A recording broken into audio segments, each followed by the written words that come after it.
Good morning students and welcome to the new lecture of your business studies, and today we are going to start the B part of your book, that is the business finance and marketing.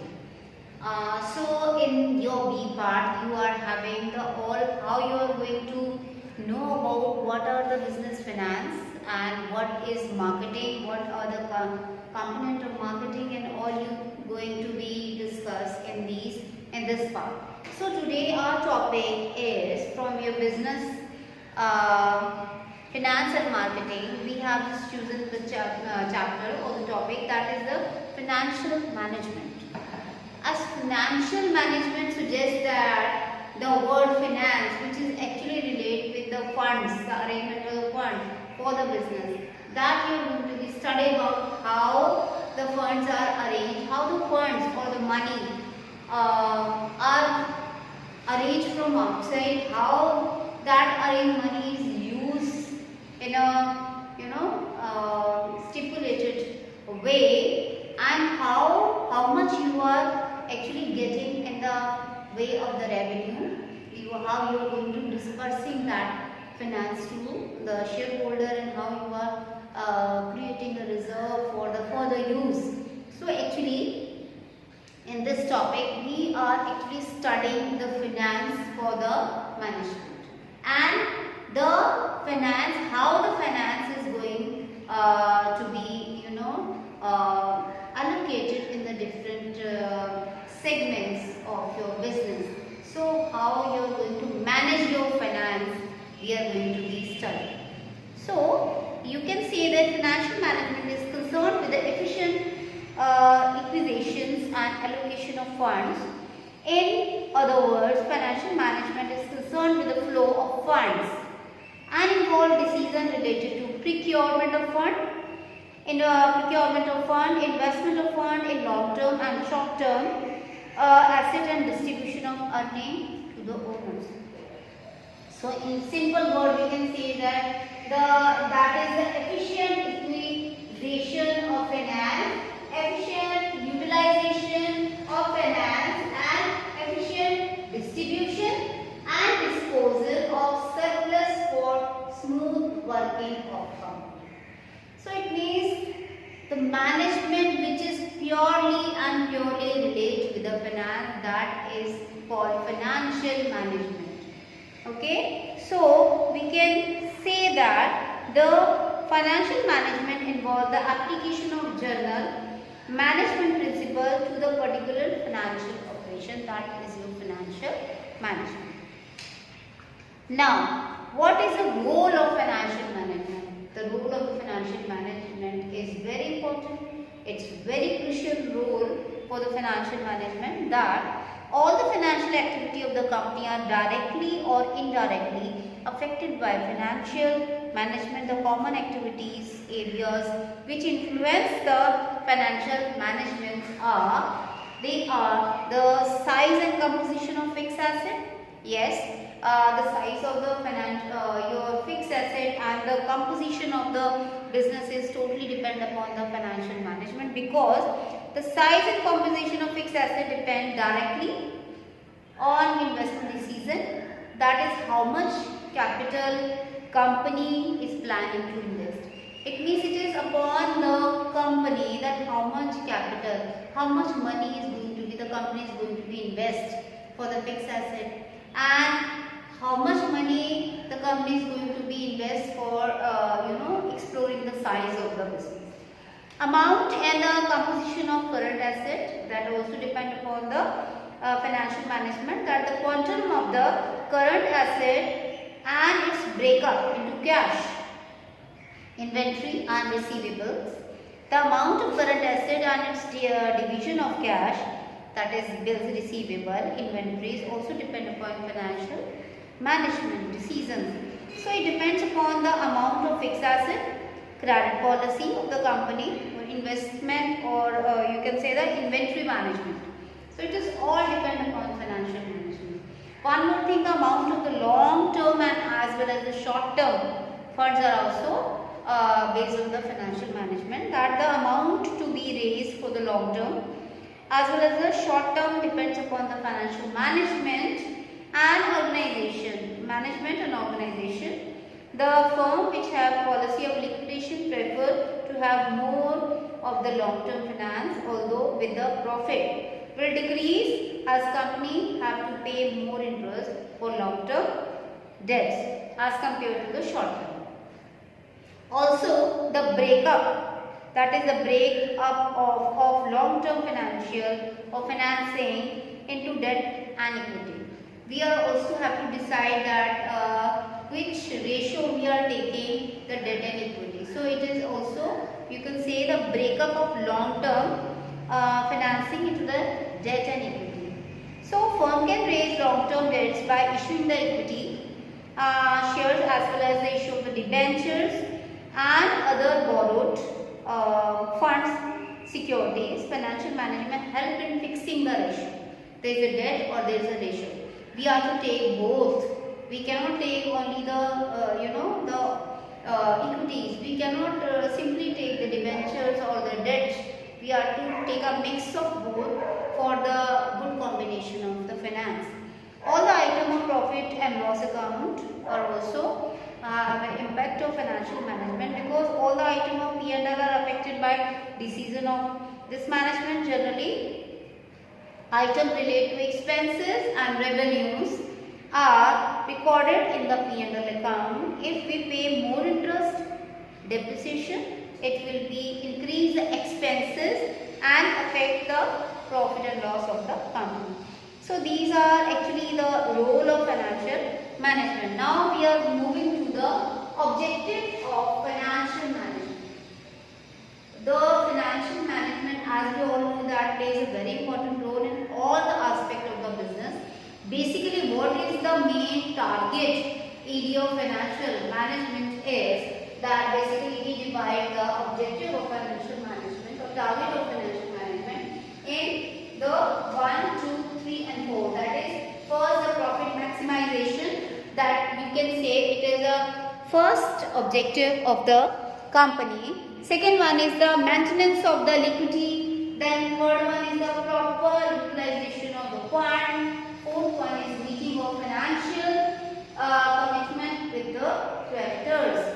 So moving to the objective, the main and foremost objective of financial management is to maximize the wealth of the equity shareholders.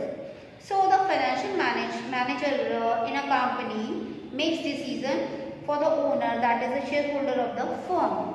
He must take such a decision which will ultimately prove gainful from the point of view of the shareholder, and shareholder gain only when the price of their share is increases. Shareholder can only be gained when the price of the share will increase. So the financial decision with result in increase in the value of share is considered is very efficient decisions. So on the other hand, the financial decision which bring the fall in the price of the share is, you can say, considered as a poor management. This is an objective. This is actually the signal when the wealth maximization of the shareholder is there. Ultimately, you are getting all the objective. You are achieving all the objective of the enterprise or the organization. How it is? Because the objective of maximizing the wealth of equity shareholders automatically fulfill many other objectives. As equity shareholder get share from residual income only, and they are given dividend only after the claims of the suppliers, you can say supplier, the employees, the lenders, the creditors and other legitimate claimants. So if the shareholder is gaining, it is automatically implies that other are also gaining. So that is actually the, you can say, the signal point that everything is going right according to the financial management, the plan of financial management. So the objective to increase the value of equity shareholder does not mean that financial manager should involve in that is manipulative activity to bring rise in the price. The rise in the price must come to the growth of the firm. It doesn't mean that the manager is just doing the window dressing. It is actually the signal that the business is growing. With the increase in the profit of the firm and with the satisfaction of all the parties associated with the company.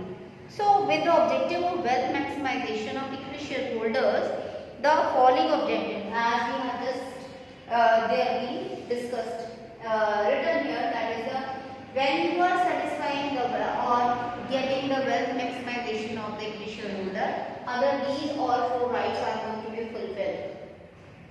So this is the objective of the financial management overall. Now come to the financial decision. So financial decisions are basically divided into the three segments, that is the investment decision, second one is the financing decision, and third one is the dividend decision.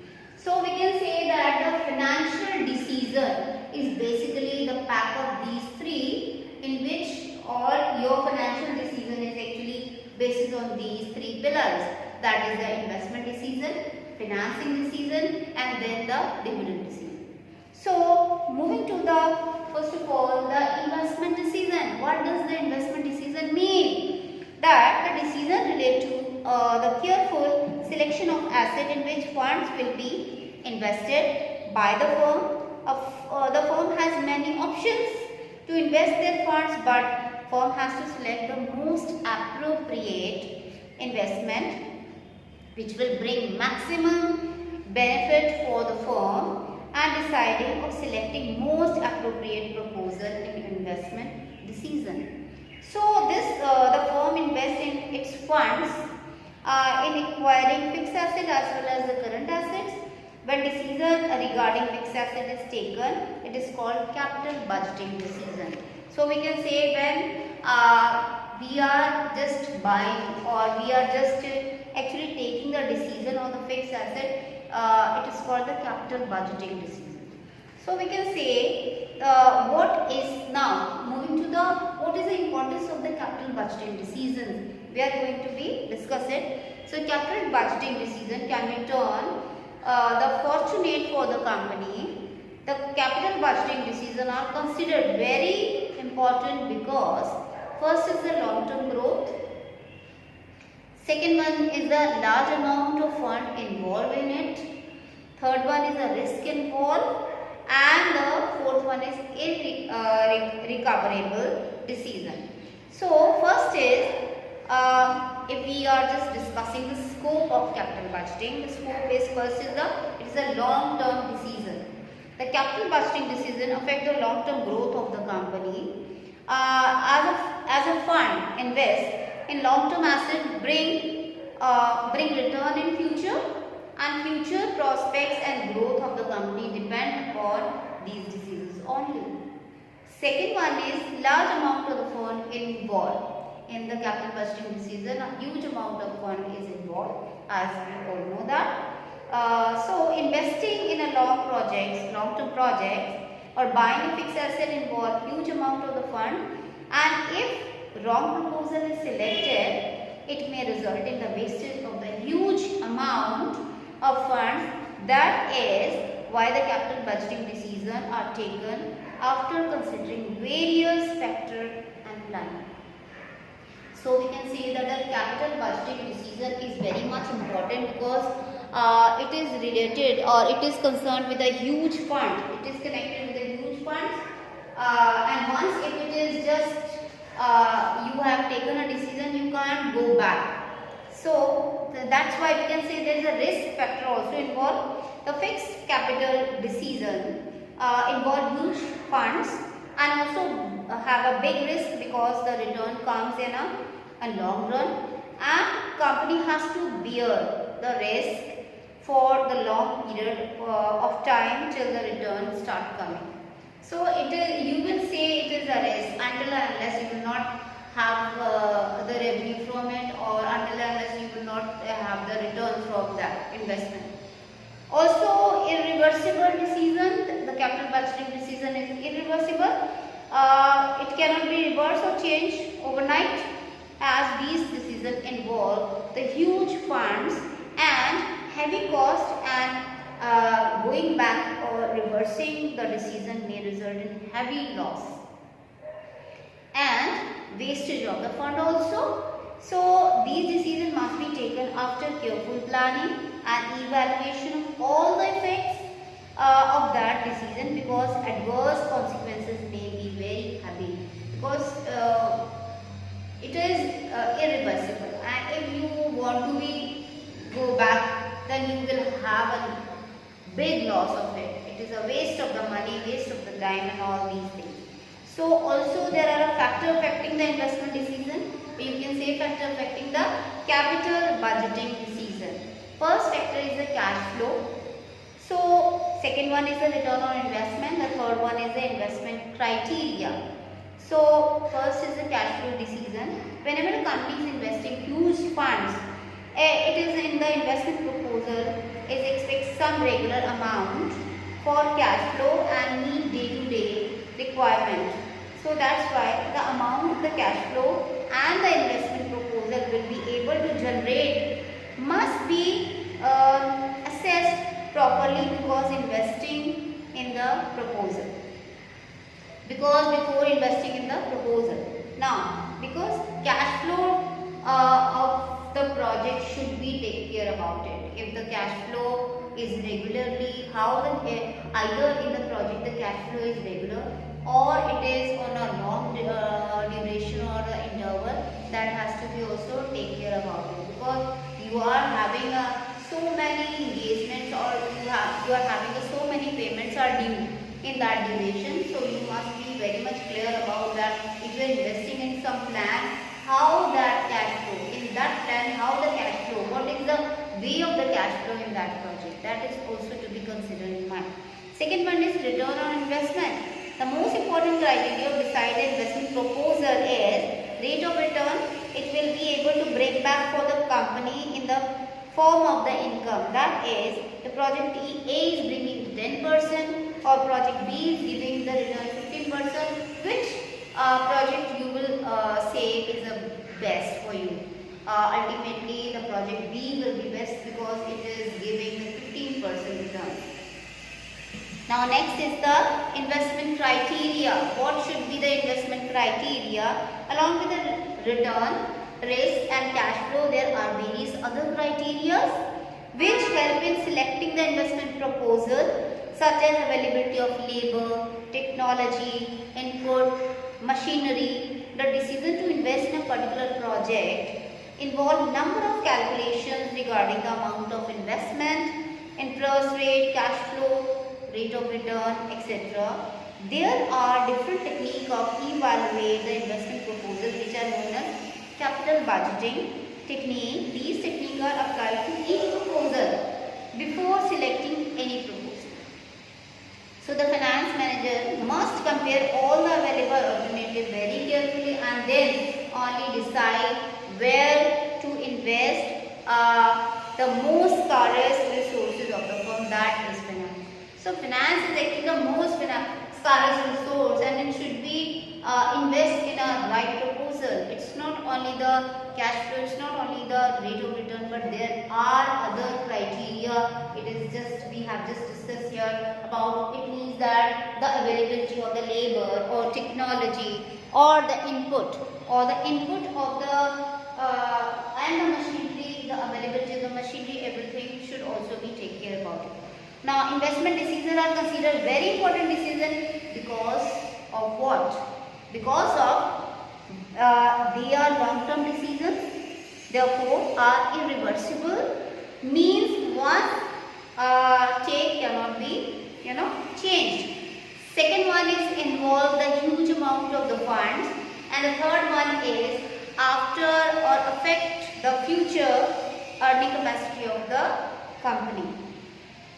Now, so we have discussed about the investment decision. Come to the financing decision. Now, financing decision means arranging of the fund from here and there, from the different sources.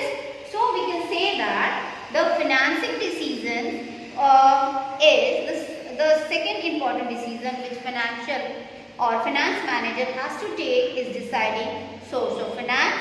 The company can raise finance from the various sources such as the issue of the shares and the debentures, by taking loan and advances also. So deciding how much to raise from which source is concerned to with the financing decision. So mainly sources of the finance can be two, that is the owner's fund and other one is the that is the borrowed fund.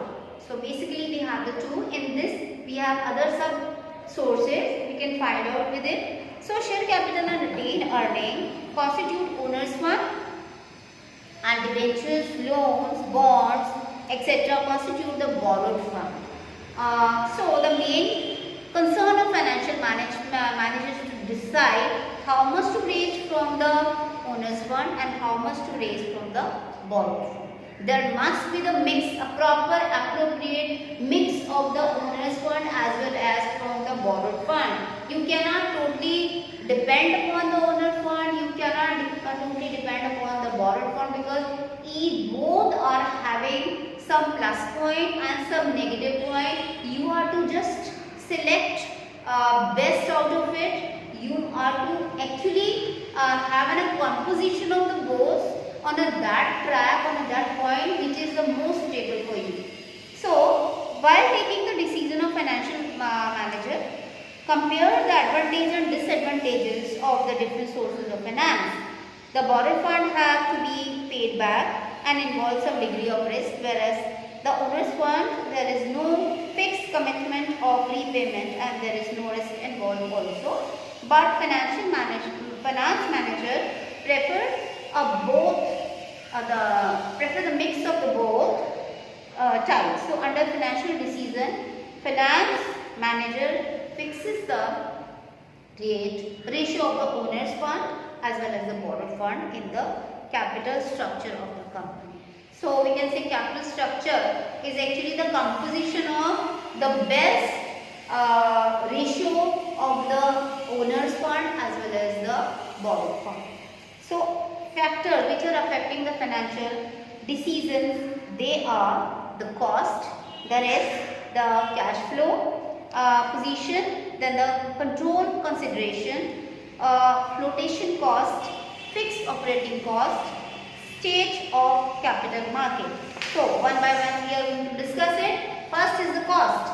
The cost of raising the finance from various sources is different, and finance manager always prefer the source with the minimum cost. Second one is the risk. More risk is associated with the borrowed fund as well as compared to the owner fund.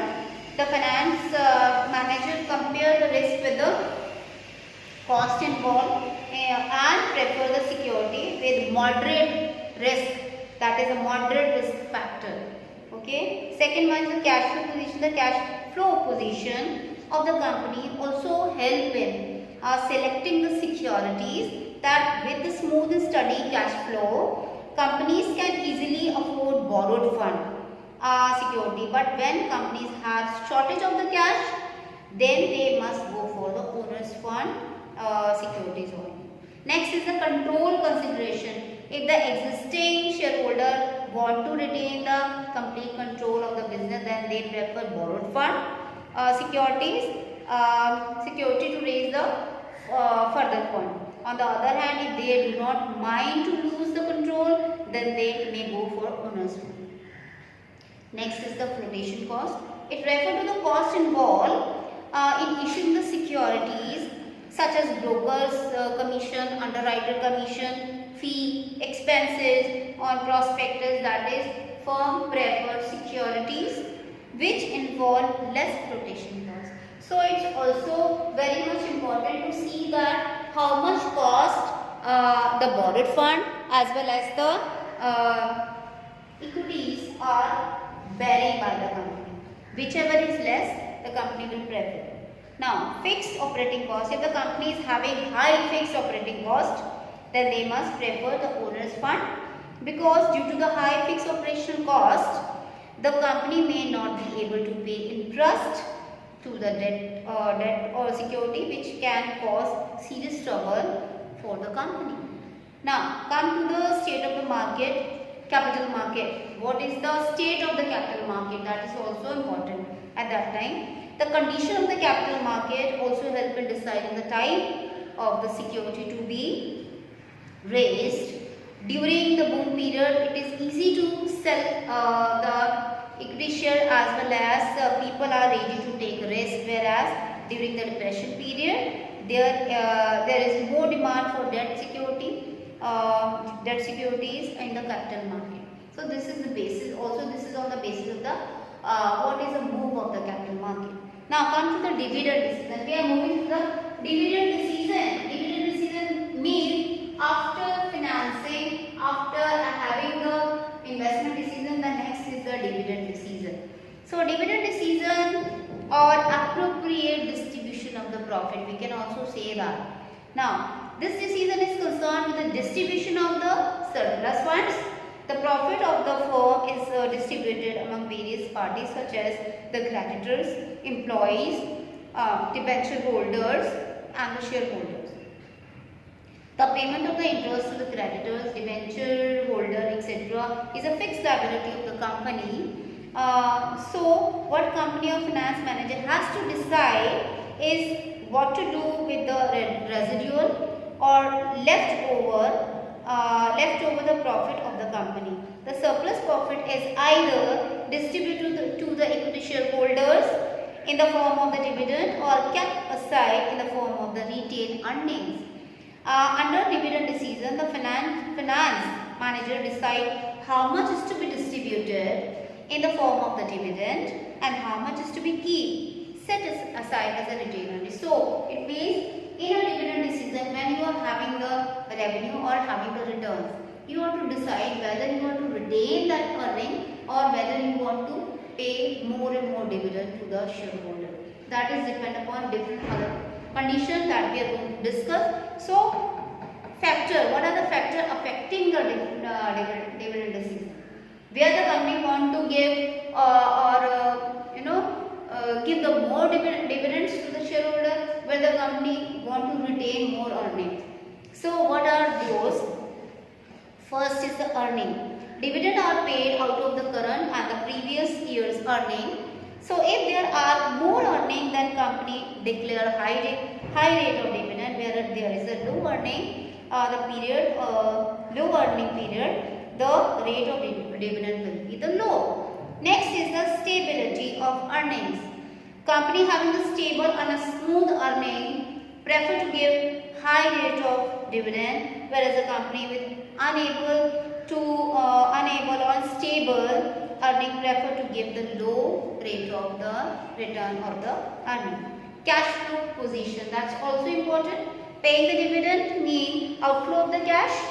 Company declare high rate of dividend only when they have surplus cash. In situation of the shortage of the cash, companies declare no or very low rate. Next is the growth opportunity. Growth opportunity of the company are actually the key factor, you can say, for deciding the dividend, because if the company want to excel or want to increase the size, they will prefer to have more retained earning as compared to giving the dividends to the shareholder. If the company have a number of the investment plans, then it should reinvest the earning of the company as to invest in the investment projects. The company have two options: one to raise the additional capital or invest in retained earnings. That the retained earnings are cheaper sources as they do not involve flotation cost and any other legal formalities. So if the company have no investment or a growth plan, then it would be better to distribute more in the form of the dividend. Generally, mature company declare more dividends, whereas growing company keep set aside more retained earnings. Now come to the stability of the dividend. Some company follow the stable dividend policies as it has better impact on the shareholders and improve the reputation of the company in the share market. The stable dividend policies satisfy the investors. Even big companies and financial institutions prefer to invest in the company with a regular and stable dividend policy.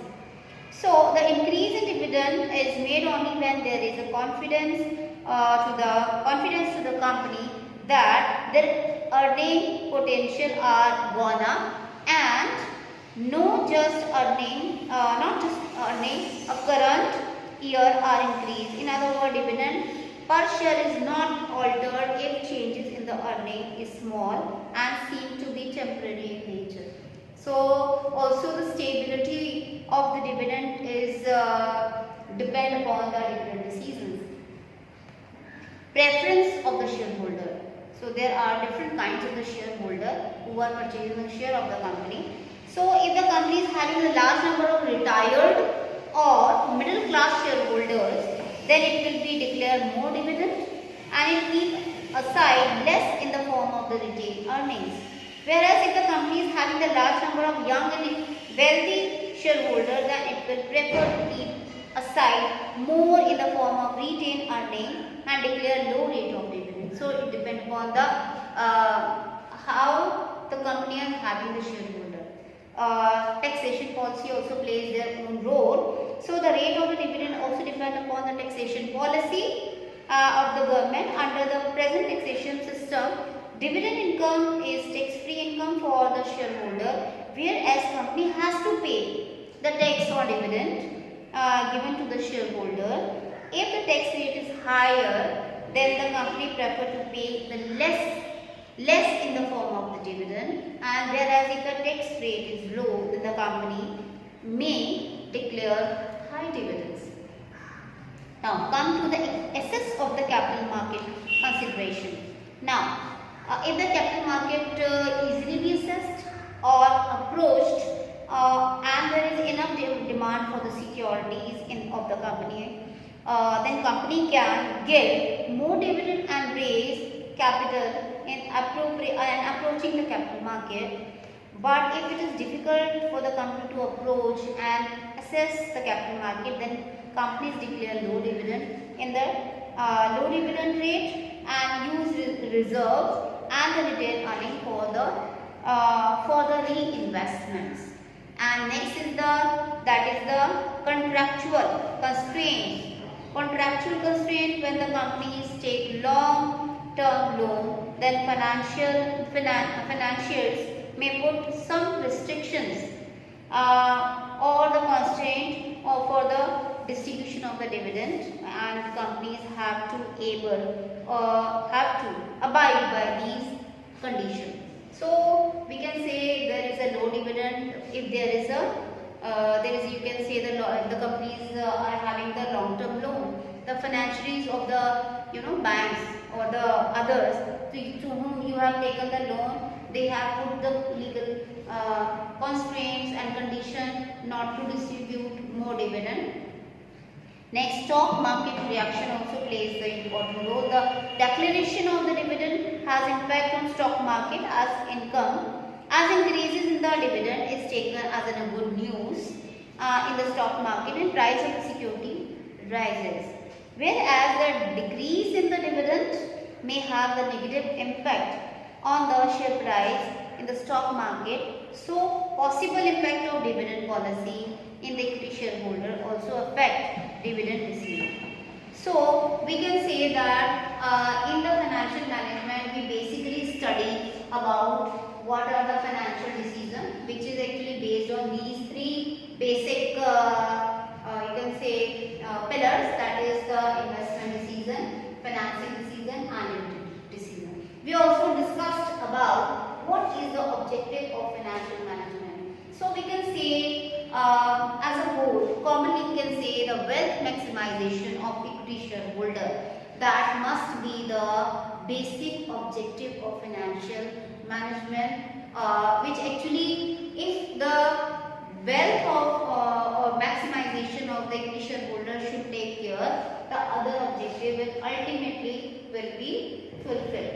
So and also we have just concentrate about the terminology of the definition, that what is actually financial management. That is the acquisition of the fund, that is the, you can say, the utilization of the fund and the disposal of the fund. So acquisition of, you can say that is the financing decision. Then utilization of the fund, that you can say it somewhere come in the investment decision.